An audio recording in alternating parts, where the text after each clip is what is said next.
Hey guys, welcome to Source Point. आज हम लोग डिस्कस करने वाले हैं वीज़न आइज की करंट अफेयर्स जो कि हमारे नवंबर मंथ की चल रही है।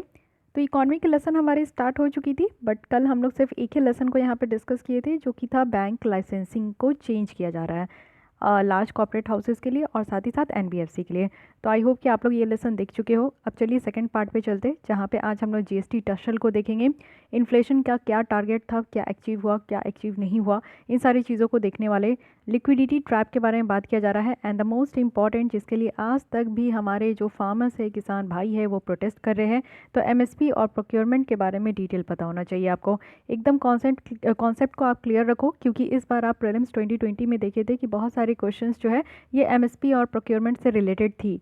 तो ये भी आप लोग एक्सपेक्ट कर सकते हो कि नेक्स्ट ईयर भी 2021 में भी इससे क्वेश्चंस रिलेटेड आ सकते हैं, और मेंस के लिए भी आप लोग तैयार रहिए। तो इसलिए एमएसपी, प्रोक्योरमेंट, ये सारी चीज़ें क्या होती है, आपके माइंड में बिल्कुल भी कॉन्सेप्ट एकदम क्लियर होना चाहिए। तो आज हम लोग स्टार्ट करते हैं, देखते हैं कितनी आर्टिकल को हम लोग यहाँ पे डिस्कस कर सकते हैं। बट उससे पहले कुछ क्वेश्चंस देख लेते हैं। मेंस के लिए क्वेश्चन देख लीजिए। आज हम लोग GS3 पेपर से देखने वाले, और जो स्टेट ऑफ ऑर्गेनिक फार्मिंग है इंडिया में, इसके ऊपर आपको कमेंट करना है। इट मीन्स कि आप लोग देख रहे हो कि ऑर्गेनिक फार्मिंग की जिस तरीके से हमारे कंट्री में इसकी प्रमोशंस बहुत तेज़ी से चल रही है, और बहुत सारे ऐसे स्टेट भी है जो कि ऑर्गेनिक फार्मिंग के तरफ बढ़ चुके हैं, प्रैक्टिस उनका स्टार्ट हो चुका है।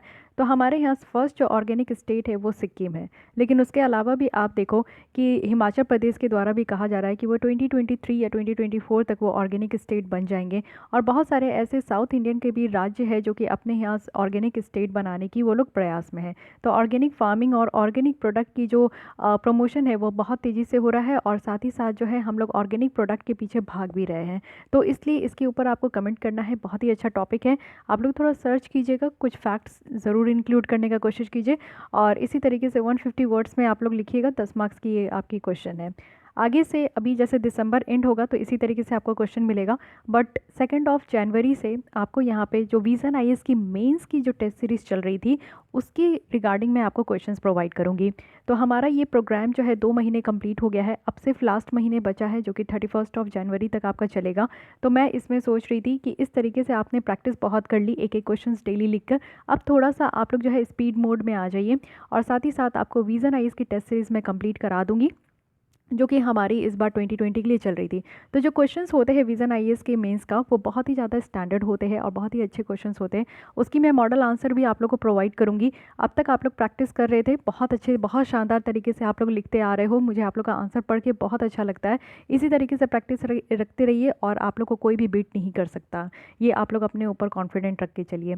तो वीज़न आईएएस की टेस्ट सीरीज़ में स्टार्ट करना चाह रही हूँ, और इसी तरीके से आप लोग को डेली मैं 3, 4, 5 क्वेश्चन दूंगी, जो कि अब लिखने का आप लोग को प्रैक्टिस और बढ़ाना है। यानी कि मिनिमम आपको टाइम पीरियड भी मैं दूंगी कि इतने टाइम में आप लोग को कंप्लीट करना है। तो टाइम टारगेट भी आप लोग को मिलेगा, और उस हिसाब से आप लोग कितना लिख पा रहे हो वो चीज़ें भी आप लोग को क्वेश्चंस के ऊपर मेंशन करना होगा, ठीक है। अब लिखना तो आप लोग आंसर आप लिख सकते हो, आधे घंटे में भी लिख सकते हो, 45 मिनट में भी लिख सकते हो, बट यहाँ पे आपको आंसर जो भी लिखना है वो 7 मिनट्स में लिखना है। इसकी कोशिश आप लोग को प्रैक्टिस करनी ही होगी एट एनी कॉस्ट, ठीक है। तो आप लोग कमेंट बॉक्स में बताइएगा कि क्या आप लोग को मेंस की इसी तरीके से एक एक क्वेश्चन दूँ, या फिर हर एक दिन आप लोग को 4-5 क्वेश्चन मिलेंगे, उसके मॉडल आंसर भी मैं प्रोवाइड करूंगी। और Vision IAS mains test series का होगा, तो हर एक का अलग होता है। उसमें पॉलिटी एंड कॉन्स्टिट्यूशन का अलग है, आईआर का अलग है, इकोनॉमी की अलग है। तो हर एक अलग अलग मैं आपको 5-5 या 4-4, 3-3 क्वेश्चन दूंगी। पहले स्टार्ट करूंगी 3-3 से, फिर 2-3 दिन के बाद मैं इसी तरीके से नंबर ऑफ क्वेश्चन इंक्रीज़ करूंगी। अभी आप एक लिख रहे हो तो इसको बढ़ाने का कोशिश कीजिए, ठीक है। और इसी तरीके से आपको प्रोग्राम अगर अच्छा लगेगा, आप चाहोगे कि आगे भी कंटिन्यू रखना, क्योंकि 2021 में आपकी मेंस की एग्जाम होने वाली है, तो फिर से हम लोग इस प्रोग्राम को आगे भी कंटिन्यू करेंगे। ऐसा नहीं कि 31 जनवरी के बाद आप लिख नहीं सकते हो। मैं चाहती हूँ कि आपकी लिखने की जो प्रैक्टिस हैबिट बन चुकी है ये कभी भी डिरेल ना हो, कभी भी इसको ख़त्म ना कीजिए जब तक आपका ये एग्ज़ाम क्लियर नहीं हो जाता है। तो अगर आपको इसके साथ कंफर्टेबल है तो मैं इसके आगे भी इसको कंटिन्यू रखूँगी, आप लोग प्लीज़ परेशान मत होइए। लेकिन हाँ, अगर आप लोग को मेंस टेस्ट सीरीज़ लिखना है वीज़न आईएएस का, तो उसके बारे में बताइएगा, मैं आप लोग को यहाँ पे प्रोवाइड करूँगी, ठीक है। तो इसको लिखिएगा, और जिस बच्चे को ज्वाइन करना है वो इसमें मेल करे। आप लोग हमारे ग्रुप से ज़रूर ज्वाइन हो सकते हो। कल हम लोग ये क्वेश्चन देख रहे थे, आइए आंसर देख लेते हैं। सबसे पहला है कि आधार कार्ड जो है, इसको हम लोग सिटीजनशिप के प्रूफ के लिए भी इसको यूज़ कर सकते हो, और डोमिसाइल के लिए भी। जैसे आप लोग कोई भी अगर स्टेट पीसीएस भी क्रैक करते हो, या फिर आप लोग यूपीएससी भी क्रैक करते हो, तो इंटरव्यू के टाइम में आपको अपना जो है ना डोमिसाइल दिखाना होता है, ठीक है। साथ ही साथ आपको जाति प्रमाण पत्र भी देना होता है। तो क्या आप आधार कार्ड दिखाकर ये काम कर सकते हो कि हाँ आप यहाँ के नागरिक हो और साथ ही साथ आपका डोमिसाइल जो है इस राज्य का है, उस राज्य का है, ऐसा कर सकते हो क्या? बिल्कुल नहीं, ये गलत बात है। ये आपका सिर्फ आइडेंटिटी कार्ड है, इसके अलावा और कुछ नहीं है। आधार कार्ड सिर्फ आपका आइडेंटिटी कार्ड है, ना ही आपको नागरिकता का इसमें प्रूफ मिलेगा, ना ही इसमें आप कहाँ किस राज्य का आपको डोमिसाइल है वो भी आपका इससे नहीं पता चलेगा। तो फर्स्ट स्टेटमेंट हो गई इनकरेक्ट। सेकंड है कि एक बार अगर ये इशू हो गया तो क्या आधार नंबर को यहाँ पे डीएक्टिवेट नहीं किया जा सकता है? तो ये भी गलत है, डीएक्टिवेट किया जा सकता है और ऐसा नहीं है कि एक बार इशू हो गया तो आजीवन आपका यही चलते रहेगा। तो ये दोनों स्टेटमेंट गलत है, इसलिए हमारा आंसर यहाँ पे डी हो जाएगा। आइए और बातें देख लेते हैं यहाँ पे। आधार कार्ड कितने डिजिट का होता है? तो सबसे पहले ये याद रखिए कि आधार कार्ड 12 डिजिट नंबर होते हैं, यूनिक नंबर है। और आधार कार्ड को इशू करने वाली अथॉरिटी का नाम क्या है? तो UIDAI यानी कि unique identification authority of India. यानी कि यहाँ पे आपका बायोमेट्रिक डिटेल्स लिया जाता है, आपकी इरीज स्कैन होती है, आंखों की पुतलियों को स्कैन किया जाता है, फिंगरप्रिंट आपका लिया जाता है, कुछ डेमोग्राफिक इन्फॉर्मेशन जैसे कि आपका डेट ऑफ बर्थ क्या हो गया, आपका एड्रेस क्या हो गया, आपके पिता का नाम क्या हो गया, तो ये सारी इन्फॉर्मेशन भी आपका आधार कार्ड में लिया जाता है। ध्यान रखिएगा, आधार कार्ड के लिए दो तरीके का इन्फॉर्मेशन आपका लिया जाता है, एक बायोमेट्रिक डिटेल्स होती है और एक आपका जो है डेमोग्राफिक इन्फॉर्मेशन होता है। ठीक है, आधार कार्ड रेगुलेशन एक्ट है, बाकायदा कानून है जिसके थ्रू हमारे यहाँ के हर एक सिटीजन्स को यहाँ पे आधार कार्ड प्रोवाइड किया जा रहा है। ये चीज़ें ध्यान रखनी है। इसके तहत, इस कानून के तहत एक इंडिविजुअल का जो आधार नंबर है उसको यहाँ पे परमानेंटली ख़त्म भी किया जा सकता है और डीएक्टिवेट भी किया जा सकता है टेम्प्ररी। और ये किसके द्वारा किया जा सकता है? जो एजेंसी यहाँ पे आपको इशू कराती है, यानी कि UIDAI। ठीक है, ये भी ध्यान रखनी है। साथ ही कलकत्ता हाई कोर्ट ने 26 दिसंबर 2016 में ये कहा था कि आधार कार्ड जो है वो सिटीजनशिप का प्रूफ नहीं है। और ये भी कहा था कि आधार कार्ड जो है अपने आप में ही ये आपको राइट नहीं देता है कि आप किसी भी कंट्री के सिटीजन्स हो या फिर आप कहीं के भी रहने वाले हो, कोई भी राज्य का आपको ये डोमिसाइल प्रमाण पत्र है। ऐसा बिल्कुल भी नहीं है, ये हाई कोर्ट के द्वारा बाकायदा कहा गया था। तो कोई भी अपने माइंड में डाउट मत रखिएगा। आज के लिए ये क्वेश्चन है, अगेन हम लोग जो है प्रीवियस ईयर क्वेश्चन को डिस्कस कर रहे हैं, क्योंकि कोई भी आर्टिकल में इस तरीके से क्वेश्चंस नहीं पूछने का कुछ भी मुझे लग रहा है कि आपको पूछूं, तो इसलिए मैं यहाँ पे आपको हर एक दिन प्रीवियस ईयर क्वेश्चंस भी डिस्कस करा रही हूँ। तो यहाँ पे इकोनॉमी के कुछ क्वेश्चन है। फर्स्ट है कि इसमें आपको बताना है कि कौन सी इसमें से फॉलोइंग है जो कि हमारे इंडिया में जितने भी ATM हैं, तो ATM को यहाँ पे कनेक्ट करने के लिए कौन सी यहाँ पे एसोसिएशन यानी कि यहाँ पे ऑर्गेनाइजेशन है। ठीक है, तो इंडियन बैंक एसोसिएशन या फिर नेशनल सिक्योरिटी डिपॉजिट लिमिटेड या फिर national payment corporation of India and RBI। तो कौन यहाँ पे लिंक करती है सारे ATM को, और आपको साथ ही साथ बताना है कि ATM का फुल फॉर्म क्या होता है। ठीक है, सेकेंड है कि इनमें से कौन सी फॉलोइंग स्टेटमेंट है जो कि करेक्टली डिस्क्राइब कर रही है कि लीगल टेंडर मनी का मीनिंग क्या होता है। लीगल टेंडर मनी, क्योंकि डीमोनेटाइजेशन हुआ था तो उसमें इस शब्द का प्रयोग बहुत ज़्यादा हुआ था, लीगल टेंडर मनी। तो इसी के रिगार्ड आपको बताना है कि इसमें से कौन सा सही है। फर्स्ट है कि वो मनी जो कि यहाँ पे टेंडर्ड होता है कोर्ट ऑफ लॉ के द्वारा, और इसको जो है ना आप लोग किसी भी लीगल केस के लिए जो है इसके लिए आप फी दे सकते हो। सेकेंड है कि जो मनी है, यानी कि ये creditor which a creditor is under compulsion to accept in settlement of its claim, यानी कि एक ऐसा मनी है लीगल टेंडर मनी जो कि आप कोई भी क्लेम को सेटलमेंट करने के लिए जो है इसको एक्सेप्ट करते हो। थर्ड है कि एक बैंक मनी है in the form of cheque है, ड्राफ्ट है, बिल ऑफ एक्सचेंज है, या फिर एक मेटालिक मनी है जो कि कंट्री में सर्कुलेट हो रहा है। तो ये क्या है, ये आपको बतानी है। तो इन दोनों का क्वेश्चन का आंसर देने का कोशिश कीजिएगा। आइए अब हम लोग अपने नेक्स्ट आर्टिकल की तरफ बढ़ते हैं। तो चलिए स्टार्ट करते हैं GST टसल के साथ। तो GST टसल कहने का क्या मतलब है? टसल कहने का मतलब है कि आपका लड़ाई किसी भी तरीके से। ठीक है, तो GST को लेकर यहाँ पे टसल हो रहा है, यानी कि GST को लेकर सेंटर और स्टेट गवर्नमेंट के बीच में कुछ ना कुछ मतभेद निकल कर आया है।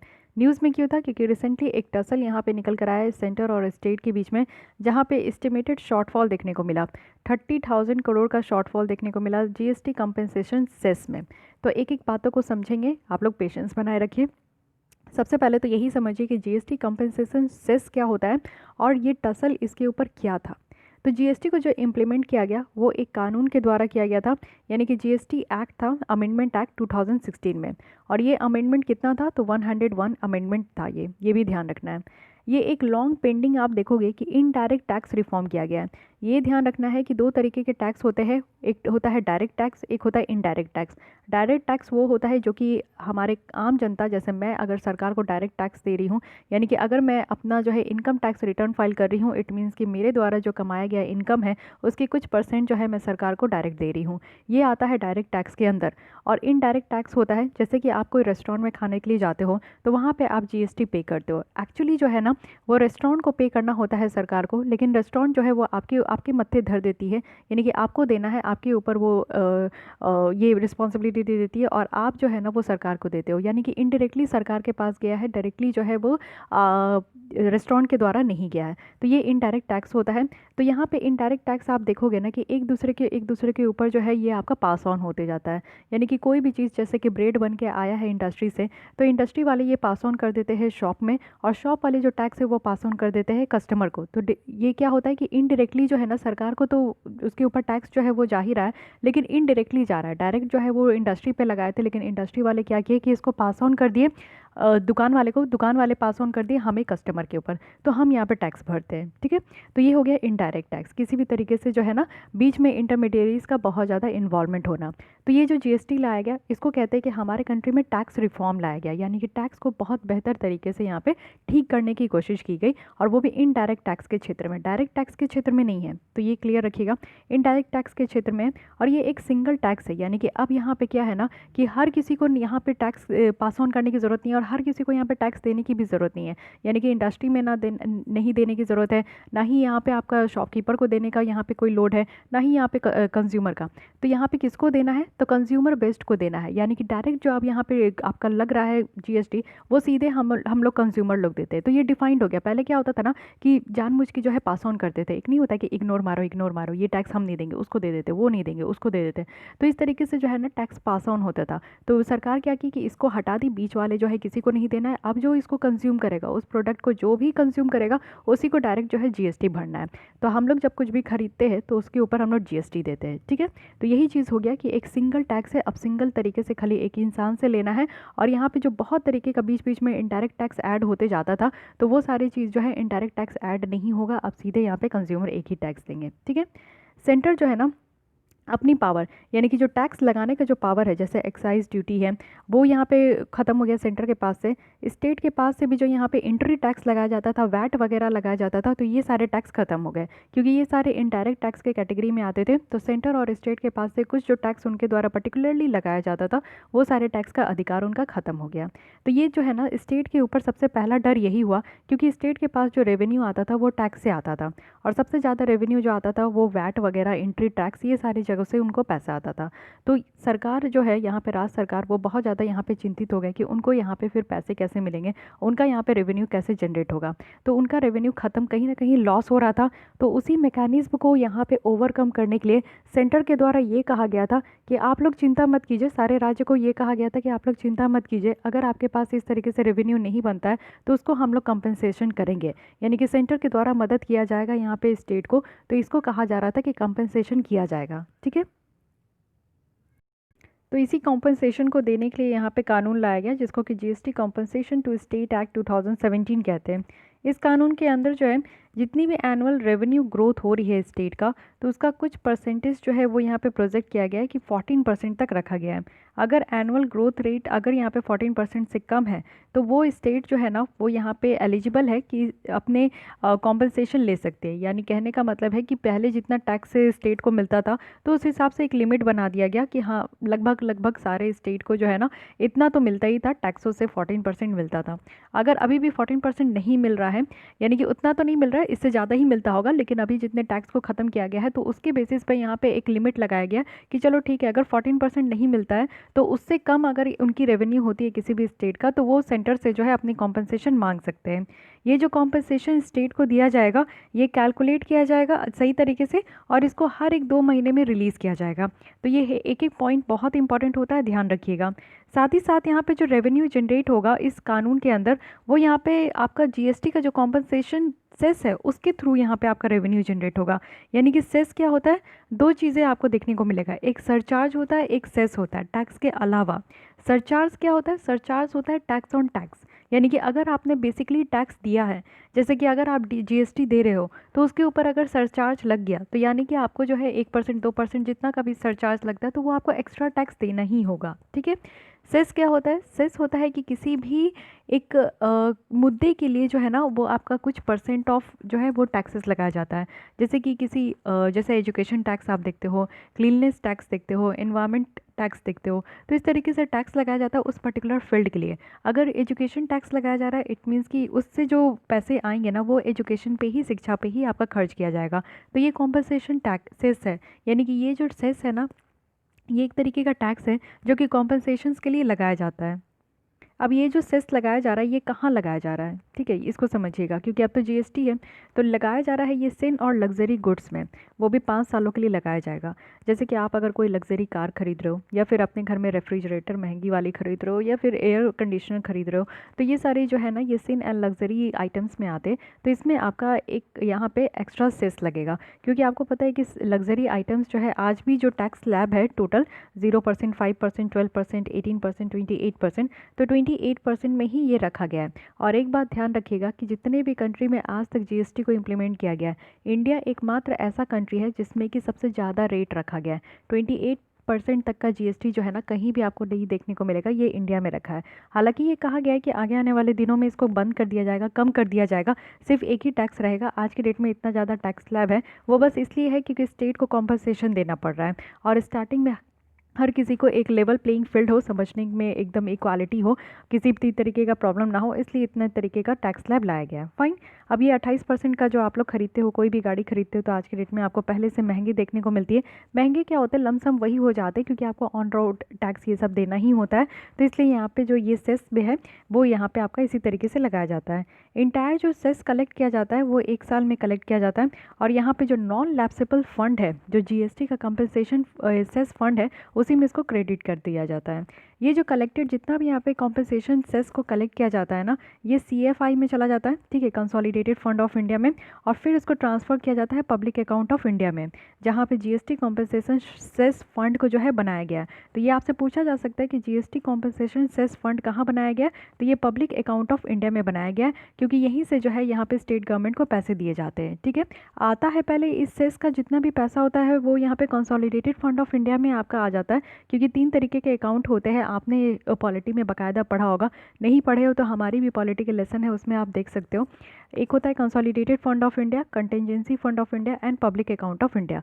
तो आता है पहले कहाँ, कंसोलिडेटेड फंड ऑफ इंडिया, लेकिन उसको बाद में फिर ट्रांसफ़र किया जाता है पब्लिक अकाउंट ऑफ इंडिया, जहाँ पे आपका ये सेस फंड बनाया गया है। फाइन।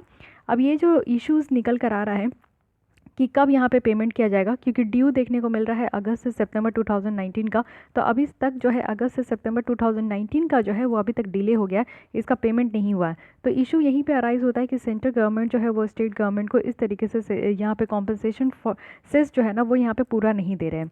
परसिस्टेंट इकोनॉमिक स्लोडाउन देखने को मिल रहा है, क्योंकि आपने देखा कि जब से यहाँ पे लॉकडाउन लगा है और जब से ये कोरोना वायरस आया है तब से हमारे कंट्री में हमारी जो इकोनॉमिक है वो बहुत ज़्यादा स्लो डाउन हो गई है।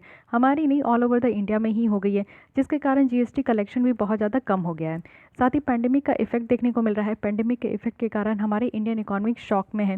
साथ ही एस्टिमेशन जो 14% का रेवेन्यू ग्रोथ है वो भी अनरियलिस्टिक बताया जा रहा है। कि ऐसा नहीं है कि जो बताया जा रहा है कि हर एक स्टेट में, क्योंकि हमारे कंट्री में 28 राज्य है, अब 28 राज्य में 14% का रेवेन्यू ग्रोथ हो, ये कहीं ना कहीं आपको अनरियलिस्टिक लग रहा है। तो इस तरीके का जो लिमिट लगा दिया गया है ये गलत है, क्योंकि आप देखते हो कि कोई राज्य में बहुत ज़्यादा जो है यहाँ पे आपका टैक्स से भरपाई होता था, बहुत कुछ राज्यों में बहुत कम जो है टैक्सों से भरपाई होता था। तो ऐसा कैप लगा देना सही नहीं है। ठीक है, तो ये सारे इश्यूज़ निकल कर आ रहे हैं, जिसके कारण जो है अभी हम लोग ये जीएसटी टसल को देख रहे हैं। लेकिन ये अभी स्टेट का क्या स्टैंस है इस इश्यूज़ के ऊपर, ये समझिए। जब से ये जीएसटी कंपनसेशन एक्ट आया है ना, इसको कहा जा रहा है कि ये harbinger of states trust on centre है, नॉन कंप्लायंस है। यानी कि इस तरीके का जो कानून लाया गया है कॉम्पनसेशन देने का, ये कंप्लायंस नहीं है, यहाँ पे स्टेट को इससे कुछ ज़्यादा फ़ायदा नहीं हो रहा है। और साथ ही साथ जो सेंटर स्टेट रिलेशनशिप है इसमें कहीं ना कहीं दरार देखने को मिल रहा है। तो यहाँ पे कुछ जो बहुत सारे स्टेट है ना वो यहाँ पे कुछ अपने इश्यूज़ को जाहिर कर रहे हैं कि उनको क्या क्या प्रॉब्लम है। सबसे पहले ये बताया जा रहा है उनकी तरफ से कि सेंटर जो है ना वो उनके मोरल और लीगल ऑब्लिगेशन को ऑनर ही नहीं कर रहे हैं। इट मीन्स कि पहले तो कह दिया गया सारे स्टेट को जो है अपने कॉन्फिडेंस में लिया गया था कि ये जीएसटी रिफॉर्म लाया जा रहा है तो उससे स्टेट की रेवेन्यू में कहीं से भी कोई भी तरीके का दिक्कत नहीं होगा। लेकिन आज की डेट में आप देख रहे हो कि स्टेट गवर्नमेंट को प्रॉब्लम हो रही है, उनकी रेवेन्यू उस हिसाब से नहीं रह रही है जैसे पहले था जीएसटी के पहले। लेकिन सेंटर जो है अपने बातों से मुकर चुका है। सेंटर जो है यहाँ पे स्टेट को उस तरीके से जो है कॉन्फिडेंस में लिया था, लेकिन कॉन्फिडेंस में अब नहीं ले पा रहा है। कहीं ना कहीं राज्यों की कॉन्फिडेंस जो है वो बिगड़ते दिख रही है। तो सबसे पहला बात यही कहा गया कि सेंटर उनका ऑनर नहीं कर रहे। सेकंड थिंग है कि यहाँ पे जीएसटी काउंसिल जो है वो इनइफेक्टिवनेस देखने को मिल रहा है। कहा तो गया था एक काउंसिल बनाया गया है जिसमें कि जीएसटी के बारे में जो भी यहाँ पे इम्प्लीमेंट किया जाता है, रिफॉर्म किया जाता है, तो उसके बारे में यहाँ पे उससे पहले मीटिंग होती है। तो यहाँ पे कोई भी डिस्प्यूट जो कि जीएसटी से रिलेटेड है उसको कौन हैंडल करता है, तो जीएसटी काउंसिल यहाँ पे हैंडल करता है। जो कि आप देखो कि रिसेंटली 39th मीटिंग यहाँ पे हुई है, यानी कि हर बार मीटिंग होती है। तो ये इस बार की जो मीटिंग थी ये 39th मीटिंग थी। और यहाँ पे ये कहा गया है कि यहाँ पे वोटिंग पावर जो है वो स्टेट को ज़्यादा दिया गया है एज़ कंपैरिजन टू सेंटर से। तो यहाँ पे आप देखो कि 1/3 जो है वोटिंग पावर है, तो सेंटर के पास एक वर्चुअल वीटो भी है डिसीजन मेकिंग का। यानी कि यहाँ पे किसी भी डिसीजन को पास करने के लिए जो है ना मेजोरिटी यहाँ पे आप देखो 3/4 मेजोरिटी यहाँ पे ज़रूरत है। तो इससे क्या है ना कि स्टेट का क्वेश्चंस बनता है कि कैसे ये काउंसिल जो है अपने आप में काम कर रही है। इट मीन्स कि यहाँ पे वोटिंग पावर में आप देखो कि सेंटर के पास कुछ वीटो पावर भी है, तो सेंटर अपना मनमानी जो है ना यहाँ पे भी चलाता है दिखाने के लिए। तो यहाँ पे रखा गया है कि वोटिंग पावर जो है वो स्टेट को ज़्यादा दिया गया है। यानी कि यहाँ पे जीएसटी काउंसिल में जो है ना सेंटर और स्टेट के रिलेशंस को बेटर दिखाने की कोशिश की जा रही है। बट ऐसा नहीं है, सेंटर का स्टेट का कहना है कि सेंटर यहाँ पे भी जो है अपनी मनमानी करते हैं। साथ ही यहाँ पे है जो लीगल प्रोसीडिंग है उसको रिसॉर्ट करने में। यानी कि आज की डेट में आप देखो जो अल्टरनेटिव रेमेडी है सिर्फ एक ही यहाँ पे एक ही राज्य यहाँ पे बचा है जिसको केरल और पंजाब कह रहे हैं। वो यहाँ पे जो है ना सुप्रीम कोर्ट में नहीं पहुँचा है आर्टिकल 131 ऑफ द कॉन्स्टिट्यूशन को लेकर। तो आर्टिकल 131 क्या है, आर्टिकल 131 अगर हम लोग और सुप्रीम कोर्ट की बात करें तो इसमें ओरिजिनल जुरिस्डिक्शन की बात की जाती है। तो ओरिजिनल जुरिस्डिक्शन का मतलब क्या होता है कि अगर किसी सेंटर और किसी स्टेट और सेंटर के बीच में अगर कोई डिस्प्यूट है तो वो यहाँ पे सुप्रीम कोर्ट सुनेगी। अगर एक सेंटर और एक स्टेट और दूसरे स्टेट के बीच में डिस्प्यूट है तो वो यहाँ पे ओरिजिनल जुरिस्डिक्शन के तहत सुप्रीम कोर्ट में इस डिस्प्यूट को सुना जाएगा। तो यहाँ पे सेंटर और स्टेट का यहाँ पे आपका लड़ाई है तो ये कौन देखेगा, ये सुप्रीम कोर्ट देखेगा। किस आर्टिकल के तहत, तो 131 के तहत। तो ये चीज़ें याद रखनी है। तो यहाँ पे आप लोग देखो कि ऑल्टरनेटिव रेमेडी है नहीं कि अगर इस तरीके की प्रॉब्लम हो रही है तो और क्या यहाँ पे सॉल्यूशन है, उस तरीके का कोई सॉल्यूशन यहाँ पे नहीं दिया गया। एक बस जुडिशियल रेमेडी है कि स्टेट जो है ना वो यहाँ पे खाली सुप्रीम कोर्ट का दरवाज़ा खटखटा सकते हैं और कोई भी रेमेडी नहीं है। तो यही काम आज के डेट में जो है काफ़ी स्टेट्स के द्वारा किया गया है, सिर्फ केरल और पंजाब को छोड़ के, ठीक है। लेकिन अब यहाँ पे समझिए कि सेंटर का क्या स्टैंस है। ये तो स्टेट का देखे कि स्टेट वाले क्या कह रहे हैं, स्टेट गवर्नमेंट का क्या कहना है। लेकिन सेंट्रल गवर्नमेंट का क्या कहना है। सेंट्रल गवर्नमेंट का बेसिकली यहाँ पे कहा जा रहा है कि ये लो इकोनॉमिक ग्रोथ हो रहा है और साथ ही साथ जो टैक्स बायंसी रेट है वो भी नेगेटिव में है।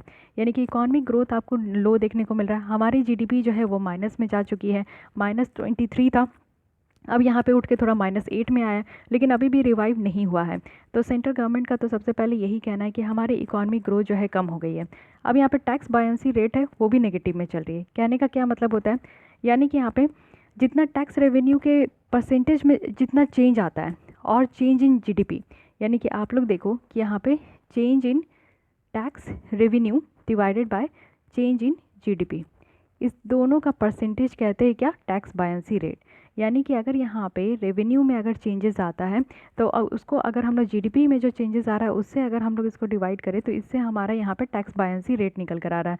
इट मीन्स कि आप लोग देख रहे हो कि हमारे यहाँ आज की डेट में जो है ना इकोनॉमिक ग्रोथ यहाँ पे स्लो हो रहा है, तो इससे जो टैक्स रेवेन्यू है वो यहाँ पे कम निकल कर आ रहा है। सरकार का टैक्स से रेवेन्यू नहीं जनरेट हो पा रहा है, साथ ही साथ जीडीपी हमारी कम जा रही है।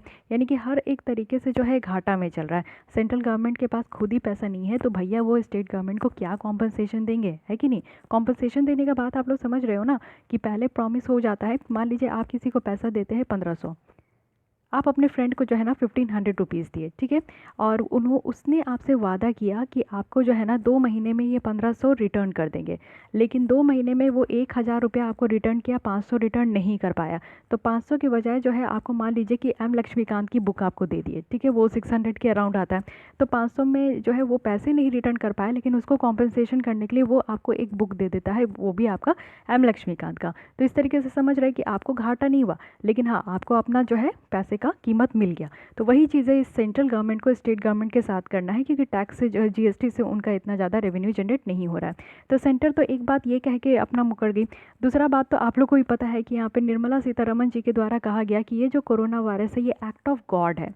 एक्ट ऑफ गॉड आप लोग मूवी देखे होंगे, एक परेश रावल जी की मूवी थी, अक्षय कुमार जी थे, मुझे याद नहीं आ रहा है, जिसमें कि ये चीज़ें दिखाने की कोशिश की गई थी कि जितना भी हम लोग मंदिर में जाके दूध को बर्बाद करते हैं, मतलब कि दूध चढ़ाते हैं, तो इससे अच्छा है कि हम लोग गरीबों को वो दूध बांट दें। तो बहुत अच्छी मूवी थी, उसमें भी ये कहा गया था एक्ट ऑफ गॉड। तो वही चीज़ें यहाँ पे निर्मला सीतारमण जी के द्वारा भी कहा गया कि ये जो जीएसटी है, सॉरी ये जो कोविड-19 पैंडेमिक है ना, ये एक्ट ऑफ गॉड है, इसमें हम लोग कुछ नहीं कर सकते। अब ये एक्ट ऑफ गॉड यानी कि भगवान का देन है ये, अब हम लोग इसमें कुछ नहीं कर सकते, यानी कि अब इसमें जो है ना हम लोग स्टेट गवर्नमेंट की भी मदद नहीं कर सकते, क्योंकि हम लोग खुद ही लाचार है। तो इस तरीके का स्टेटमेंट जो है ना सेंट्रल गवर्नमेंट के द्वारा दिया गया था। लेकिन भैया कुछ तो रिजोल्यूशन होना चाहिए ना, ऐसे तो नहीं चलने वाला ना। स्टेट अपना प्रॉब्लम लेके रो रहे हैं, सेंट्रल अपना जो है पल्ला झाड़ने में लगी हुई है, तो ऐसे तो नहीं चलने वाला। क्योंकि हमारे यहाँ आप देखो कि 28 स्टेट है और 3 यूनियन टेरिटरीज जो है जिनके पास लेजिस्लेचर है, वो यहाँ पे अपना ऑप्शन 1 जो भी सेंटर के द्वारा प्रोवाइड किया गया है उनकी तर्ज पर वो चल रहे हैं, और फाइनली वो ब्रोकन हो चुके हैं, यानी कि वो यहाँ पे समझ गए कि सेंटर जो है उनको मदद नहीं करने वाले हैं।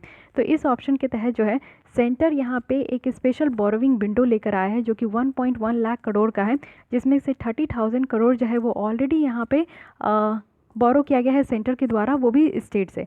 तो सेंट्रल गवर्नमेंट के द्वारा ये कहा गया कि 30,000 करोड़ जो है ना स्टेट गवर्नमेंट धीरे धीरे करके जो है बोरो किए, यानी कि ग्रांट के बेसिस पे जो लिया जाता है। अगर मान लीजिए कि आप लोग ने पढ़ा होगा कि सेंट्रल गवर्नमेंट को स्टेट गवर्नमेंट को अगर ज़रूरत होती है पैसे का, तो वो सेंट्रल गवर्नमेंट से जो है वो ग्रांट करके ले लेती है। तो इसी में ये चीज़ें कही जा रही है कि 30,000 करोड़ जो है वो सेंट्रल गवर्नमेंट की तरफ से स्टेट गवर्नमेंट को दिया गया है। लेकिन उसके अलावा भी स्पेशल बोरोविंग विंडो है, वो भी 1.1 लाख करोड़ का, ठीक है। तो इसमें से 30,000 करोड़ खत्म हो चुका है, बाकी जो पैसा मिला है उसमें से बाकी जो पैसा बचा है उसमें से जो है यहाँ पे स्टेट गवर्नमेंट को हेल्प किया जाएगा।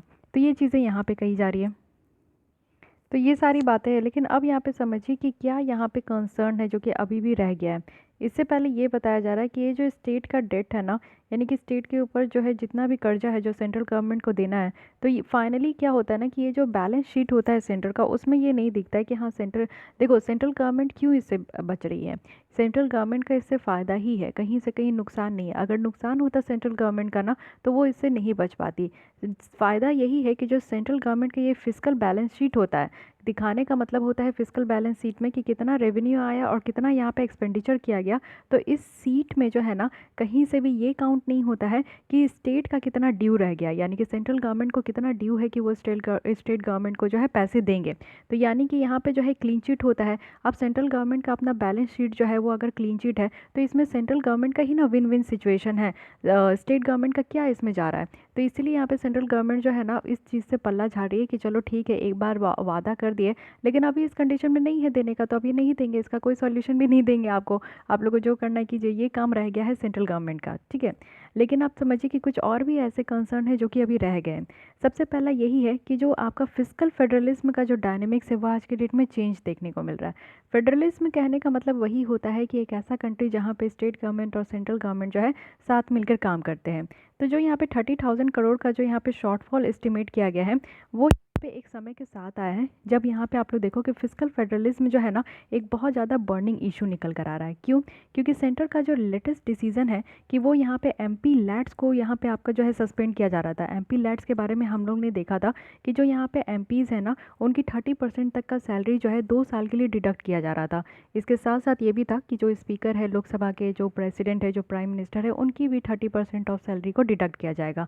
लेकिन ये जो है ना एमपी लैड का यहाँ पे क्या किया गया, यहाँ पे इनका जो है 30% का सैलरी डिडक्ट किया गया, और ये मनी को जो है डाइवर्ट कर दिया गया कहाँ, तो कंसोलिडेटेड फंड ऑफ इंडिया में। यानी कि यहाँ पे मेंबर्स ऑफ पार्लियामेंट की मनी को डिडक्ट करके यहाँ पे सरकार जो है अपने कंसोलिडेटेड फंड ऑफ इंडिया में जो है पैसे यहाँ पे डाइवर्ट कर लिए। तो ये सबसे पहला क्वेश्चन ये निकल कर आ रहा था। दूसरा कंसर्न ये है कि रेवेन्यू ऑगमेंटेशन के यहाँ पे एब्सेंस है, यानी कि सेंट्रल का जो इशू है जीएसटी टसल को लेकर वो यहाँ पे है कि उनके पास फिजिकल रिसोर्सेज की कमी है, यानी कि पैसे की कमी है। और यहाँ पे अगर हम लोग देखें, और साथ ही साथ यहाँ पे और क्या रीज़न है कि स्टेट के द्वारा भी डाउट किया जा रहा है, यानी कि सेंटर का जो फिजिकल क्रेडिबिलिटी है उसके ऊपर भी स्टेट जो है समटाइम्स डाउट करती है कि ट्रांसपेरेंसी नहीं है, कि कैसे यहाँ पे जीएसटी कॉम्पेंसेशन सेस को यहाँ पे देखा जा रहा है। ऐसा भी स्टेट के द्वारा डाउट किया जाता है कि जीएसटी कॉम्पेंसेशन सेस जो है वो गवर्नमेंट को मिलता है, सेंट्रल गवर्नमेंट को, लेकिन वो इनको इस सेस को जो है ना स्टेट गवर्नमेंट को नहीं देते हैं। तो इस तरीके का डाउट भी है। अब वे फॉरवर्ड में बताया जा रहा है कि हो गया बहुत ज़्यादा टसल।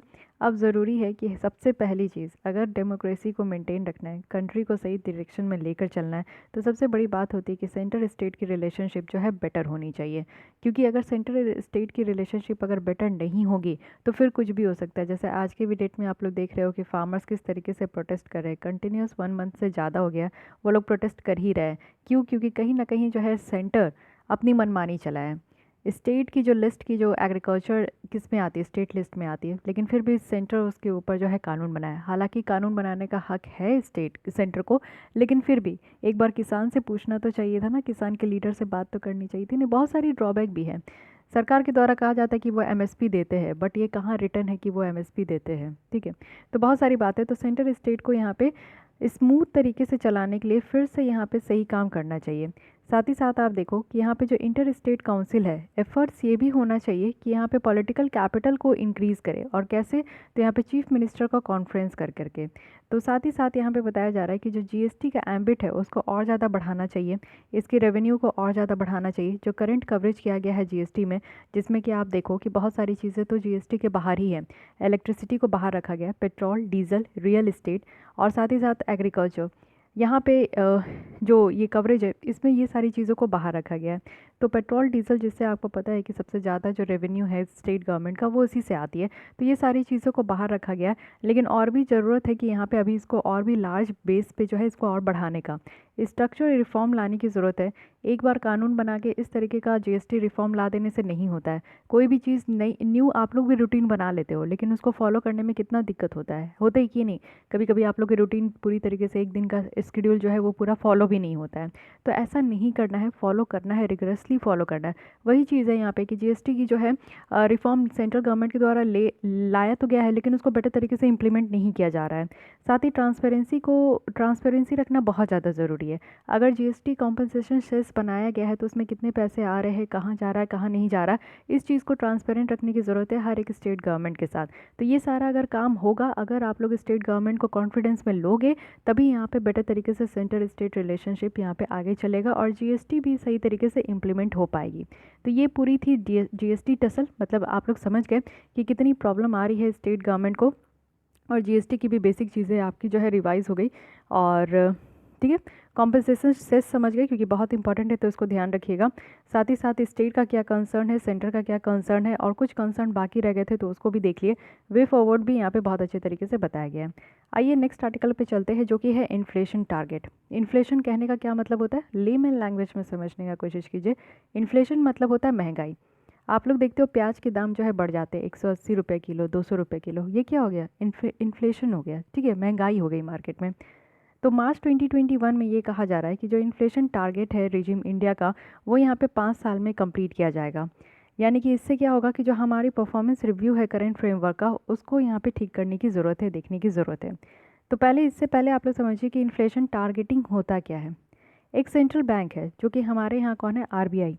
आरबीआई के द्वारा ये कमिट किया गया है कि वो इन्फ्लेशन को जो है ना कुछ सर्टेन थ्रेशोल्ड से कम ही रखेंगे और कुछ टूल्स को वो इस्तेमाल करेंगे। तो क्या क्या, देखिए हमारे जब इन्फ्लेशन होता है, इन्फ्लेशन को मेंटेन करने का अधिकार किसके ऊपर है? आरबीआई के ऊपर है।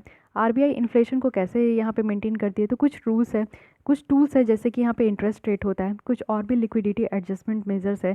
जैसे कि आप लोग देखते हो कि जैसे महंगाई बढ़ जाता है तो रेपो रेट बढ़ा दिया गया, रेपो रेट घटा दिया गया। तो इस तरीके से जो महंगाई होती है उसको बढ़ता है, घटता है, तो उसको मेंटेन किया जाता है। फॉर एग्जांपल आप देखो कि अगर इन्फ्लेशन बढ़ जाता है तो आरबीआई क्या करती है, रेपो रेट बढ़ा देती है, और जिसमें कि वो यहाँ पे लिक्विडिटी मार्केट में ना आ पाए। यानी कि देखिए, repo rate, reverse repo rate. तो इसका मतलब क्या होता है, रेपो रेट और रिवर्स रेपो रेट, इसको समझने की कोशिश कीजिए। रिवर्स रेपो रेट में क्या होता है ना कि वो रेट होता है जिसमें से कि बैंक जो है आरबीआई से बोरो करती है, और उस रेट में जो है ना आरबीआई जो है बैंकों को लेंड करते हैं। ठीक है, तो जिस रेट पे जो है बैंक आरबीआई से बोरो करती है उसको हम लोग रेपो रेट कहते हैं। इसी का जस्ट उल्टा होता है, जब यहाँ पे आरबीआई को बोरो करना होता है तो जिस रेट पे आरबीआई बोरो करती है उसको हम लोग रेपो रेट कहते हैं, रिवर्स रेपो रेट कहते हैं, ठीक है। तो अगर इन्फ्लेशन बढ़ गया यानी कि मार्केट में ज़्यादा पैसा आ गया, जब भी मार्केट में ज़्यादा पैसा का फ्लो होता है तो आरबीआई का काम है कि मार्केट में से पैसा को खींच लो। पैसा को कैसे खींच लिया जाएगा? जिस रेट पे बैंक अगर आरबीआई से जो है लोन लेती है, बोरो करती है, वो रेट ही बढ़ा दो, तो क्या करेगा बैंक जो है वो आरबीआई से पैसा नहीं ले पाएगा। अब जब बैंक पर आरबीआई से पैसा नहीं ले पाएगा, बोरो नहीं कर पाएगा, तो बैंकों के पास कमी हो जाएगा। तो बैंक क्या करेगा, फर्दर कस्टमर को लोन नहीं देगा। लोन नहीं देगा तो यानी कस्टमर के हाथ में पैसा कम रहेगा, पैसा कम रहेगा तो यानी कि यहाँ पे आप लोग देखो कि पैसे कम खर्च करेंगे, ठीक है। तो इस तरीके से क्या हुआ कि मार्केट में जो है पैसे का फ्लो ज़्यादा नहीं होगा। तो ये रेपो रेट यहाँ पे आरबीआई के द्वारा बढ़ा दिया जाता है, रेपो रेट बढ़ा दिया गया, यानी कि अब बैंक बोरो नहीं कर सकती है, ठीक है। ये समझिए, जब बैंक बोरो नहीं कर सकती तो बैंकों के पास पैसा कम रहेगा, तो बैंक जो है लेंड भी नहीं कर सकती है। लेकिन वही रिवर्स रेपो रेट बढ़ा दिया जाएगा तो क्या होगा कि उसमें जो है ना फिर आरबीआई बोरो नहीं करेगा, रिवर्स रेपो रेट आपका कम होता है। रेपो रेट का यहाँ पे खेल होता है कि इन्फ्लेशन अगर बढ़ गया तो रेपो रेट को बढ़ा दिया जाता है, ठीक है। ये क्वेश्चंस पूछा गया है प्रीवियस ईयर क्वेश्चन में, यूपीएससी का आप देखोगे। लेकिन अभी रिसेंट पास्ट में ये देखने को मिला कि बहुत सारी कंट्रीज है जो कि अपने इन्फ्लेशन टारगेट को जो है फिर से वो यहाँ पे मैनेज कर रही है। और क्यों? क्योंकि कुछ रीजंस है। सबसे पहला क्या है कि स्ट्रॉन्ग कोरिलेशन देखने को मिल रहा है मार्केट डिमांड से। आप लोग देख रहे हो कि जब पैंडेमिक का टाइम था तो उस समय क्या हुआ था कि जब लॉकडाउन अनाउंस हुआ था तो अचानक से सारे लोग जो है ना वो राशन की दुकान में टूट पड़े थे और सारा सामान ले रहे थे, यानी कि स्टॉक कर रहे थे घर पे। बहुत तरीके का सारा जो है स्टॉक आउट भी हो गया था 1-2 दिन में सारे राशन दुकान से। हालांकि गवर्नमेंट कह रही थी, एश्योर कर रही थी कि सामान नहीं, आपको सामान सारे जो बेसिक कमोडिटीज़ है वो मिलते रहेंगे। बट हम लोग क्या किए, हम लोग दुकान में गए और सारी चीज़ों को खरीद के स्टॉक पाइल करने लगे, है कि नहीं। तो इससे क्या हुआ कि मार्केट में डिमांड बढ़ गया, हमारा डिमांड बढ़ गया कि हमें ये सामान चाहिए। तो इस कारण भी क्या हुआ कि महंगाई बढ़ गई थी। देखिए, डिमांड बढ़ गया, डिमांड बढ़ा सामान का, दो ही चीज़ होती है। मार्केट हमारा कैसे बैलेंस होता है? डिमांड और सप्लाई के ऊपर। अगर डिमांड बढ़ गया और सप्लाई घट गया तो क्या होगा, चीज़ों की दाम जो है वो बढ़ जाएगी। अगर सप्लाई बढ़ गया और डिमांड घट गया तो यानी कि कुछ भी चीज़ का जो एमआरपी है वो घट जाएगा। तो ये समझने का कोशिश कीजिए कि सडन क्या हुआ था, डिमांड बढ़ गया था, लोगों को सारी चीज़ें चाहिए थी, राशन की, किचन की, एटलीस्ट खाने पीने की सारी चीज़ें चाहिए थी, लेकिन सप्लाई घट गया था। सप्लाई घट गया, डिमांड बढ़ गया, यानी कि क्या हुआ, महंगाई आ गया, सामान की जो है प्राइस वो बढ़ गई थी। आप लोग देख रहे थे कि उस समय जो है एक्स्ट्रा चार्जेस ले लेकर भी जो है बहुत सारे शॉपकीपर्स जो है वो सामान दे रहे थे। तो यानी कि डिमांड बहुत सडन बढ़ गया था, इसलिए इन्फ्लेशन भी बढ़ गया था। सेकंड चीज़ है कि प्रिडिक्टेबल और इजी है प्राइवेट सेक्टर्स को अंडरस्टैंड करने में और रेसिडेंट को भी। इसके अंदर क्या देखने को मिल रहा है कि मॉनेटरी पॉलिसी जो है वो इस तरीके से डिज़ाइन किया गया है कि जो यहाँ पे गोल को अचीव करना है, यानी कि जो इन्फ्लेशन का गोल रखा गया है उसको अचीव करने में थोड़ा बहुत प्रॉब्लम देखने को मिल रहा है। यानी कि जल्दी से अब हम लोग जो है ना इन्फ्लेशन के गोल को यहाँ पे अचीव नहीं कर पाएंगे। तो अब क्या है कि थोड़ा बहुत शिफ्ट करना होगा, थोड़ा सा मॉनेटरी पॉलिसी में चेंज लाना होगा। चेंज लाएंगे तभी समझ पाएंगे कि प्राइवेट सेक्टर्स का क्या, यहाँ पे प्रिडिक्ट कर पाएंगे ना कि प्राइवेट सेक्टर किस तरीके से ग्रो कर रही है, कितना यहाँ पे इन्फ्लेशन है, या फिर रेसिडेंट का क्या यहाँ पे डिमांड है। तो इस चीज़ को समझने के लिए थोड़ा सा चेंज करना ज़रूरी है। साथ ही यहाँ पे मैकेनिज्म को टारगेट करना है, जनरली यहाँ पे ट्रांसपेरेंसी इंक्रीज़ करना है। समटाइम्स यहाँ पे ये देखने को मिलता है कि जो रेगुलर कम्युनिकेशन है मॉनेटरी पॉलिसी स्टैंडिंग का, वो यहाँ पे रेगुलर जो है पॉलिसी स्टेटमेंट के पब्लिकेशन से या फिर पॉलिसी रिपोर्ट से होता है। ट्रांसपेरेंसी होना चाहिए गवर्नमेंट में दो चीज़ें बहुत ज़्यादा ज़रूरी होती है, ट्रांसपेरेंसी, अकाउंटेबिलिटी। ट्रांसपेरेंसी जो है ना वो गवर्नमेंट को और पब्लिक को ये एनेबल करती है कि वो इन्फॉर्मेशन लेते रहे, यानी कि उनको जो भी चीज़ की इन्फॉर्मेशन चाहिए, चाहे वो सेंट्रल बैंक से रिलेटेड हो या मार्केट में डिमांड की कुछ भी इन्फॉर्मेशन हो, वो उनको इन्फॉर्मेशन मिलते रहे चाहिए। तो ट्रांसपेरेंसी होना चाहिए। जैसे आप लोग देख रहे हो कि पीएम केयर्स फंड में जो है पैसे सबको डोनेट किए, कोविड-19 पैंडेमिक के नाम पे सबको ही वहाँ पे पैसे जो है अपना डोनेट किए, लेकिन उसमें कितने पैसे जमा हुआ, सरकार उस पैसे का क्या कर रहे हैं, कोई हिसाब किताब नहीं है। यानी कि ट्रांसपेरेंसी यहाँ पे नहीं है। अगली बार से कभी भी ऐसा पैंडेमिक आएगा तो क्या लगता है कि आप लोग डोनेट करोगे इस तरीके से सरकार के फंड में? कोई नहीं करेगा। सरकार को बताना चाहिए कि वो उस पैसे का क्या हुआ। जनता का पैसा लेकर आप जनता को ही नहीं बता रहे हो तो ये गलत बात है। ट्रांसपेरेंसी नहीं था वहाँ पे, है कि नहीं। नेक्स्ट है यहाँ पे कि अदर कुछ यहाँ पे इकोनॉमिक पैरामीटर है जिसमें इम्पैक्ट हो रहा है। तो कुछ कंट्रीज़ ये भी देख रही है कि उनको बेनिफिट मिल रहा है, यानी कि अगर एक्सचेंज रेट को यहाँ पे कम किया जा रहा है या फिर फिनेंशियल क्रेडिबिलिटी जो गवर्नमेंट का है इसको इम्प्लीमेंट करने के बाद, तो उसमें इम्प्रूव देखने को मिल रहा है। बहुत सारी यहाँ पे इकोनॉमिक पैरामीटर है जिससे कि इन्फ्लेशन को देखा जाता है, तो वो भी यहाँ पे देखने को मिल रहा है कि वो भी इम्पैक्ट हो रही है। लेकिन हम लोग इंडिया के बेसिस पे समझते हैं कि कैसे इन्फ्लेशन टारगेटिंग जो फ्रेमवर्क है वो ऑपरेट हो रहा है। अगर हम लोग IT फ्रेमवर्क देखें, जिसको इन्फ्लेशन टारगेटिंग कहा जा रहा है फ्रेमवर्क इंडिया में, तो वो इनिशिएट किया गया था 2015 से, और फर्दर इसको जो है अमेंड किया गया 2016 में, ठीक है, RBI के साथ, RBI एक्ट के साथ इसको जो है मिलाकर अमेंड किया गया। तो इस फ्रेमवर्क में क्या क्या बातें रखी गई? इस फ्रेमवर्क में ये रखा गया कि जो मॉनेटरी पॉलिसी होगा उसका गोल है कि यहाँ पे प्राइस स्टेबिलिटी को अचीव करना। आप लोग देखते हो किसी की भी प्राइस बढ़ जाती है, अभी क्या है कि प्याज के दाम इतने बढ़ जाते हैं, घट जाते हैं, टोमेटो का दाम आप लोग देखते हो, वेजिटेबल्स के दाम कभी बढ़ जाते घट जाते, तो ऐसा नहीं होना चाहिए। 12 महीना जो है ना प्राइस स्टेबल होना चाहिए, सबसे पहला इस चीज़ को अचीव करना है, क्योंकि किसी भी चीज़ का दाम अगर बढ़ता है घटता है तो इन्फ्लेशन उसी से डिफाइंड हो जाता है, ठीक है। सेकंड है कि यहाँ पे इस ऑब्जेक्टिव को फुलफिल करने के लिए एक कमेटी बनाया गया जिसको मॉनेटरी पॉलिसी कमेटी कहा जाता है, और इसको जो है RBI reserve bank of India act 1934 को यहाँ पे अमेंड करके इस तरीके का कमेटी बनाया गया। अब इस कमेटी में 6 पर्सन होते हैं, 6 मेंबर होते हैं, ये भी आपका UPSC प्रीवियस ईयर क्वेश्चन में पूछा गया है। 6 मेंबर होते हैं, 3 इंटरनल होते हैं, 3 एक्सटर्नल होते हैं। 3 जो मेंबर होते हैं इंटरनल मेंबर, इसमें RBI के गवर्नर होते हैं जो कि इस मॉनेटरी पॉलिसी के चेयरपर्सन होते हैं, डिप्टी गवर्नर होते हैं जो कि मॉनेटरी पॉलिसी के इंचार्ज है, और 1 ऑफिसर होते हैं RBI के, जिसको कि सेंट्रल बोर्ड ऑफ RBI जो है वो यहाँ पे नॉमिनेट करती है। तो ये 3 पर्सन होते हैं। एक्सटर्नल जो 3 पर्सन होते हैं उनको सेंट्रल गवर्नमेंट अपने तरफ से अपॉइंट करके लेकर आते हैं। एक्सटर्नल मेंबर जो है उनके पास एक अच्छा खासा इकोनॉमिक्स के फील्ड में एक नॉलेज होना चाहिए, और साथ ही साथ जो है एक्सपीरियंस होना चाहिए बैंकिंग क्षेत्र में, फाइनेंस क्षेत्र में और मॉनेटरी पॉलिसी में। तो वैसे 3 जो है महारथी वहाँ पे हासिल होते हैं, मतलब कि वहाँ पे हाजिर होते हैं, और वो जो है बताते हैं, सजेस्ट करते हैं, इस तरीके का ये कमेटी है। मॉनेटरी पॉलिसी कमेटी की बात करूँ तो यहाँ पे इनको क्या है ना कि पॉलिसी रेट को ये फिक्स करते हैं। जैसे आप देखते हो कि मॉनेटरी पॉलिसी कमेटी का जब भी बैठक होता है तो उसके बाद वो बताते हैं कि रेपो रेट कितना है, रिवर्स रेपो रेट कितना है। तो क्या करते हैं कि वो पॉलिसी रेट को जो है वो यहाँ पे फिक्स करते हैं, जिससे कि जो उनका इन्फ्लेशन टारगेट है उसको अचीव कर सके। इस एक्ट पे क्या है ना कि ईयर ऑन ईयर ये चेंजेस देखने को मिलता है, यानी कि जो CPI का हेडलाइन है उसमें चेंजेस देखने को मिलता है। हेडलाइन CPI है जिससे कि हम लोग यहाँ पे इन्फ्लेशन टारगेट को मेज़र करते हैं, ठीक है।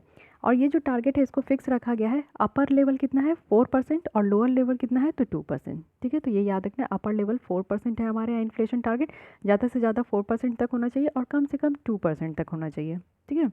साथ ही साथ यहाँ पे देखिए ये जो टारगेट है ना इसको हर 5 साल में रिवाइव किया जाता है, हर 5 साल में ये इन्फ्लेशन टारगेट चेंज होता है। अब इस कानून के हिसाब से क्या है कि कुछ मैंडेट किया जा रहा है।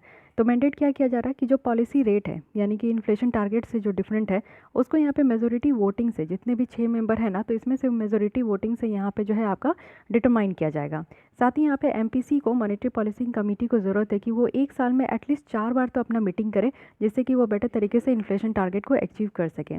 साथ ही यहाँ पे इनको जो है ना मस्ट पब्लिश करना है क्या, minute of the MPC meeting, यानी कि हर एक मीटिंग के बाद जो है उनको मिनट ऑफ द MPC यहाँ पे मीटिंग बताना है, यानी कि MPC मीटिंग में मॉनेटरी पॉलिसी कमेटी में उनका क्या बातें हुआ, क्या यहाँ पे निष्कर्ष निकल कर आया, हर एक कमेटी के, हर एक बैठक के बाद उनको बताना ही बताना है।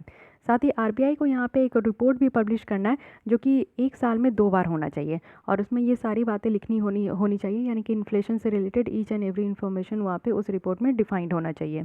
साथ ही अगर यहाँ पे उनका जो इन्फ्लेशन टारगेट है अगर वो इसको अचीव करने में फेल हो गए तो इस कानून में ये भी लिखा है ना कि RBI को इन्फॉर्म करना होगा सेंट्रल गवर्नमेंट को कि क्या रीज़न था जिससे कि इन्फ्लेशन टारगेट को वो अचीव नहीं कर पाए। अगर अचीव नहीं कर पाए तो उसका रेमेडियल एक्शन क्या है, अब वो इसके लिए क्या उसको ठीक करेंगे। साथ ही एस्टिमेशन बताना है कि कब तक ये इन्फ्लेशन टारगेट को अचीव किया जा सकता है। तो इस तरीके का इन्फॉर्मेशन RBI को जो है सेंट्रल गवर्नमेंट को जवाब भी देना होगा। अब हमारे इंडिया में देखते हैं कि क्या किस तरीके से जो है परफॉर्मेंस है हमारा इन्फ्लेशन टारगेटिंग का।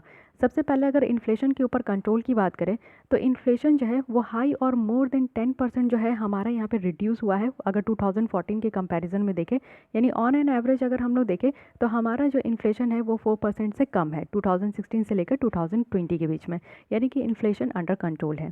सेकेंड चीज़ है कि इन्फ्लेशन एक्सपेक्टेशन की स्टेबिलिटी अगर हम लोग देखें तो यहाँ पे स्टेबिलिटी की अगर बात करें इन्फ्लेशन एक्सपेक्टेशन में तो इन्फ्लेशन जो है वो फोरकास्ट करता है क्या, फिनेंशियल प्रोफेशनल।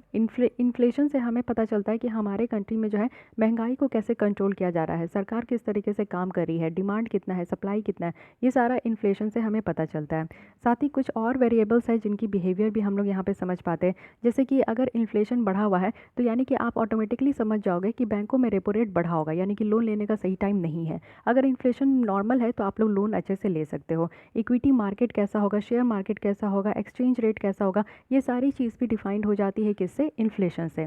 साथ ही एक्सप्रेशन, जो डाइवर्सिटी का एक्सप्रेशन है वो भी यहाँ पे बढ़ जाता है। यानी कि मॉनेटरी पॉलिसी कमेटी का जो काम है ना, वो यहाँ पे दिखाता है कि कितना वो इंडिपेंडेंट है, यानी कि एक्सटर्नल और इंटरनल मेंबर्स से जो है ना वो कितना इंडिपेंडेंटली काम कर रहे हैं या फिर इनके अकॉर्डिंग काम कर रहे हैं, ये सारी चीज़ें दिखने लगती है।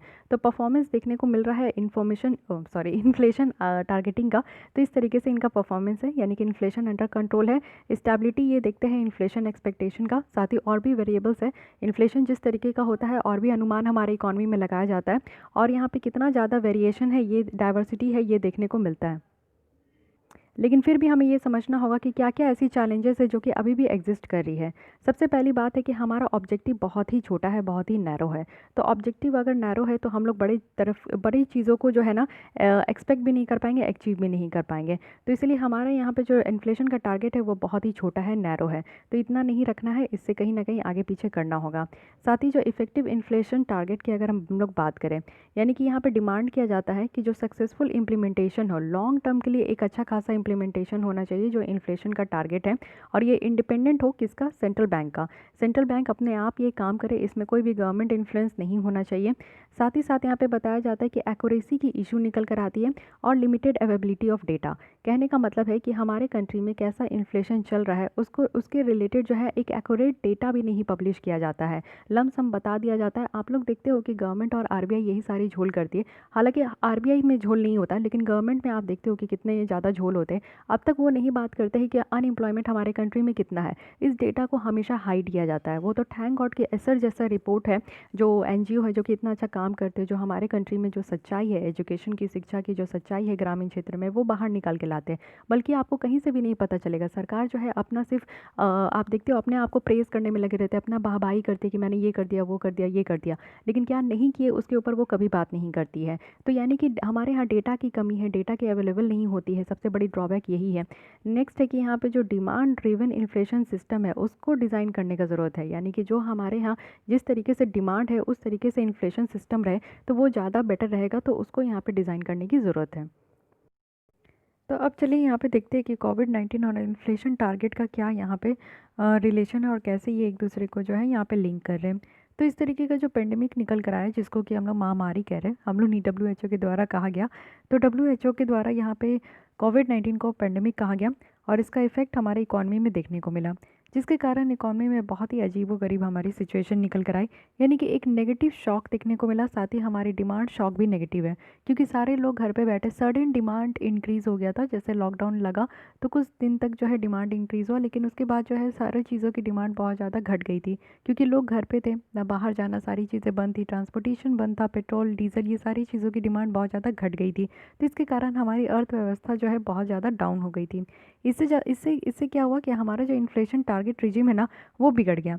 क्यों? क्योंकि पॉलिसी रेट बढ़ गई थी, जिससे फर्दर हमारा जो डिमांड और जो इकोनॉमिक ग्रोथ है वो यहाँ पे फर्दर जो है और ज़्यादा बर्बाद हो गया। तो ये सारी चीज़ें हैं। साथ ही साथ आप देखो कि पॉलिसी रेट को कट किया गया, जिससे कि हमारा इन्फ्लेशन ठीक हो सके, लेकिन यहाँ पे मार्केट पार्टिसिपेंट्स का जो है कॉन्फिडेंस डिक्रीज़ हो गया। तो आप लोग समझ सकते हो कि जब सब कोई घर पे है तो पैसे की ज़रूरत ही क्या है, और काम करने की मतलब कि पैसे की ज़रूरत क्या है, और डिमांड नहीं हो रहा था। जब डिमांड नहीं हो रहा था तो चीज़ों की सप्लाई नहीं होगी, चीज़ों की सप्लाई नहीं होगी तो कहीं ना कहीं आप लोग समझो कि हर एक चीज़ का जो प्राइस है ना, वो कहीं ना कहीं यहाँ पे आपका घट जाएगा या बढ़ जाएगा। तो इस तरीके से कोविड-19 के कारण जो हमारा इन्फ्लेशन टारगेटिंग है वो कहीं ना कहीं डिसरप्ट हो गया था। तो क्या करने की ज़रूरत है जिससे कि हम लोग फर्दर अपना जो इन्फ्लेशन टारगेट रिजिम है उसको फिर से रिवाइव कर सके और ज़्यादा मजबूत कर सके। तो सबसे पहली बात होती है कि मॉनेटरी पॉलिसी और फिस्कल पॉलिसी के बीच में कोऑर्डिनेशन। मॉनेटरी पॉलिसी कौन देखता है? ये आरबीआई के अंडर में आता है, ठीक है, और फिस्कल पॉलिसी ये गवर्नमेंट के अंदर में आती है, ठीक है। फिस्कल पॉलिसी में क्या होता है कि कहाँ से जो है गवर्नमेंट की रेवेन्यू बन रही है और कहाँ गवर्नमेंट जो है एक्सपेंडिचर कर रहे हैं, ये चीज़ों को देखा जाता है। तो बहुत सारे सेंट्रल बैंक है, जैसे कि आप यूनाइटेड किंगडम का देखोगे तो इनके द्वारा एक कंसेप्ट को यहाँ पे देखा गया जो कि नॉन वोटिंग रिप्रेजेंटेटिव है। जो भी ट्रेजरी है उससे नॉन वोटिंग रिप्रेजेंटेटिव है, जो कि यहाँ पे मीटिंग को अटेंड करते हैं और अपने व्यूज़ को रखते हैं, यानी कि मिनिस्ट्री ऑफ जो फाइनेंस है, पार्टिसिपेंट है, वो सारे डिस्कशन में अपने व्यूज़ रखते हैं, लेकिन उनको वोट देने का अधिकार नहीं है। एक गवर्नमेंट जो कि नॉन वोटिंग मेंबर है, तो वो इस तरीके से कोऑर्डिनेट कर रहे हैं, तो यहाँ पे कोई भी तरीके का इंटरफेयर नहीं होता। हमारे यहाँ क्या है कि वोटिंग सिस्टम है। वोटिंग सिस्टम आप जानते हो कि वीटो वोटिंग सिस्टम है, जिसमें कि अगर वोटिंग हो गया तो वही चीज़ें जो है आगे इम्प्लीमेंट होती है। लेकिन यूके में आप देखो कि वोटिंग नहीं है, ठीक है। सारे लोग अपने जो है डिस्कशन में एकदम से इक्वालिटी के साथ वो लोग बात कर रहे हैं, अपना डिस्कशन में पार्टिसिपेट कर रहे हैं। लेकिन ऐसा नहीं है किसी भी चीज़ों को लेकर जो है ना वोट कर दे, मेजोरिटी वोट हो गया तो वही बातों को माना जाएगा, बाकी लोग जो उसके अगेंस्ट में थे उनके बात का कोई वैल्यू नहीं है। तो ये चीज़ें यूके में नहीं है, तो हमारे यहाँ भी इस चीज़ों को इम्प्लीमेंट करना चाहिए, जिससे कि हमारे यहाँ की जो मॉनेटरी पॉलिसी और जो यहाँ पे फिस्कल पॉलिसी उसमें कोऑर्डिनेशन बढ़ेगा। साथ ही साथ डेटा कलेक्शंस को इम्प्रूव करना है, क्योंकि आपको पता है कि ये हम लोग सिर्फ आज की डेट में नहीं देख रहे कि डेटा कलेक्शन की कमी है। हम लोग हर एक क्षेत्र में देखते हैं कि हमारे यहाँ एक सही डेटा नहीं होता, सही डेटा नहीं होता है, जिसके कारण हम लोग आगे चलकर किसी भी चीज़ को इम्प्लीमेंट नहीं कर पाते, एनालाइज नहीं कर पाते। तो एक अच्छा डेटा कलेक्शन होना चाहिए और हमारे एनालिसिस को भी, फ्रेमवर्क को यहाँ पे इम्प्रूव करने की ज़रूरत है। तो ये सारी बातें कही जा रही है, ठीक है। इसके अलावा हमारे यहाँ नेशनल स्टैटिस्टिकल जो कमीशन बिल 2009 है, 19 है, इसको भी यहाँ पे लाया गया है, ड्राफ्ट किया जा रहा है। तो आगे देखते हैं कि और क्या क्या चेंजेस होती है। तो आज के लिए बस इतनी ही रखते हैं। कल हम लोग स्टार्ट करेंगे लिक्विडिटी ट्रैप, इसके बाद देखेंगे कि किस चीज़ के बारे में यहाँ पे बातें की जा रही है। काफ़ी अच्छी चीज़ है लिक्विडिटी ट्रैप, इसका कॉन्सेप्ट आप लोग को पता होना चाहिए। तो हम लोग ने यहाँ पे इन्फ्लेशन टारगेट देखा। हाँ, तो ये आप देखो कि यहाँ पे एक बॉक्स है। हाँ, ये बताना मैं भूल गई थी कि सीपीआई को ही क्यों हम लोग इन्फ्लेशन के लिए जो है चूज़ किए थे। दो चीज़ें होती है सीपीआई, जो कि एक है कंज्यूमर प्राइस इंडेक्स, और दूसरी होती है डब्ल्यूपीआई, होलसेल प्राइस इंडेक्स। पहले क्या था ना कि इन्फ्लेशन को देखने के लिए हम लोग होलसेल प्राइस इंडेक्स को ही मेज़र करते थे, बट कुछ दिन के अब क्या है ना कि आपकी गवर्नमेंट जो है वो सीपीआई को यहाँ पे चूज़ की है कि यहाँ पे हम लोग इन्फ्लेशन को इससे मेज़र कर सकें। तो सीपीआई में क्या होता है ना कि इन्फ्लेशन लेवल जो है ना वो कंज्यूमर कितने खर्च कर रहे हैं उसमें हम लोग यहाँ पे नापते थे। तो डब्ल्यूपीआई में क्या था, होलसेल प्राइस इंडेक्स है, यानी कि होलसेल आप लोग जानते हो कि थोक के भाव में सामान जहाँ जाता है, तो थोक के भाव में जो सामान आपका दुकानों में पहुँच रहा है तो उसमें जितना खर्चा हो रहा है उसको मेज़र किया जाता था। लेकिन हम लोग सीपीआई में क्या करते कि एक कंज्यूमर, जैसे मैं कितना कंज्यूम कर रही हूँ, तो अपने खाने पीने के लिए मैं कितना खर्च कर पा रही हूँ, आप कितना खर्च कर पा रहे हो, तो ये इंडिविजुअल लेवल पे जब यहाँ पे आपका एनालाइज किया जाता है, मेज़र किया जाता है, तब इन्फ्लेशन का जो है रियल वैल्यू निकल कर आता है। तो इसलिए हम लोग सीपीआई को चूज़ किए। साथ ही इसको चूज़ करने के पीछे कुछ एडवांटेजेस भी है। सीपीआई में आप देखो कि कंज्यूमर बास्केट दिखाया जाता है, जो कि बेटर होता है अदर मेजर से। साथ ही सीपीआई में इंफॉर्मेशन जो है ना, कितना प्राइस मूवमेंट हो रहा है सर्विस सेक्टर में, ये भी यहाँ पे ऐड किया जाता है। डब्ल्यूपीआई में आपको जो है सर्विस सेक्टर ऐड नहीं किया जाता है, लेकिन सीपीआई में सर्विस सेक्टर भी ऐड होते हैं। ये एक बहुत बड़ी बात है। साथ ही सीपीआई में फूड इन्फ्लेशन भी होता है, यानी कि भोजन में जो आपका इन्फ्लेशन हो जाता है उसको भी यहाँ पे इंक्लूड किया जाता है। तो इसलिए यहाँ पे सीपीआई की 3 मेन एडवांटेजेस है, जिसके कारण हम लोग यहाँ पे इन्फ्लेशन को जो मेज़र करते हैं वो सीपीआई के ही थ्रू हम लोग मेज़र करते हैं। तो ये बस सारी बातें आपको ध्यान रखनी है, जो कि किसी भी तरीके से क्वेश्चन बन सकता है, आपसे इंटरव्यू में भी पूछा जा सकता है, मेंस में भी आपके क्वेश्चन बन सकते हैं, ठीक है। तो आई होप कि आपको ये दोनों आर्टिकल समझ में आए होंगे। आज के लिए इतनी ही रखते हैं, नेक्स्ट हम लोग कल से स्टार्ट करेंगे। आपको ये लेसन अच्छी लगती है तो लाइक कीजिए, आगे हमारे साथ कंटिन्यू रहने के लिए हमारे चैनल को सब्सक्राइब कर लीजिए। सब्सक्राइब कर लीजिएगा, तभी आपको जब भी मैं वीडियो अपलोड होगी 4 बजे तो आपको मिल ही जाती है डेली। लेकिन अगर कभी और भी कोई भी वीडियो अपलोड होती है तो उसकी नोटिफिकेशन आप तक पहुंच सके। आज के लिए बस इतना ही, मिलते हैं कल। Thank you.